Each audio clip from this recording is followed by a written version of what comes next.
విద్యార్థులు క్రమశిక్షణతో విద్యను అభ్యసించి ఉన్నత శిఖరాలకు ఎదగాలని వక్తలు పేర్కొన్నారు.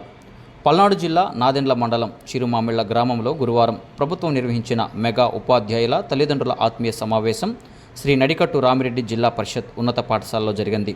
ఈ సమావేశంలో పాఠశాల ప్రధానోపాధ్యాయులు కిషోర్, మాజీ ఉప సర్పంచ్ భవనం శ్రీనివాసరెడ్డి, పాఠశాల విద్యా కమిటీ చైర్మన్ దీనకుమారి పాల్గొని విద్యార్థులు తల్లిదండ్రులు ఉద్దేశించి మాట్లాడారు. ప్రభుత్వ పాఠశాలలోని వసతుల గురించి వారు వివరించారు. ఈ సమావేశం అనంతరం పాఠశాల ప్రాంగణంలో మొక్కలు నాటారు. పాఠశాలలకు సంబంధించిన ఉపాధ్యాయులు అలాగే విద్యార్థులు తల్లిదండ్రులు, విద్యార్థులు ఉత్సాహంగా ఈ కార్యక్రమంలో పాల్గొన్నారు. పాఠశాలకు గోల్కొండ హోటల్స్ ఎండి నడికట్టు రామిరెడ్డి చేసిన సేవలను ఈ సందర్భంగా వారు గుర్తు చేసుకున్నారు. Your voice hour news, max 9 news. ఈ కార్యక్రమం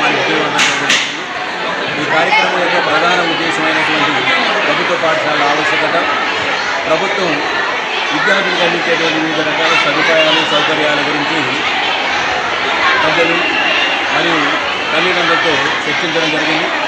విద్యాభివృద్ధికి ఉపాధ్యాయులతో పాటు తల్లిదండ్రుల యొక్క బాధ్యత కూడా వాళ్ళకి తెలియజేయడం జరిగింది. కాబట్టి ఇలాంటి కార్యక్రమాలు మరీ నిర్వహిస్తే క్రమం తప్పకుండా నిర్వహించినట్లయితే విద్యాభివృద్ధికి పాఠశాలలు మరియు తల్లిదండ్రులు కృషి చేసినట్లుగా ఉంటుందని భావిస్తూ ఈ అవకాశం కల్పించినటువంటి అందరికీ కూడా ధన్యవాదాలు.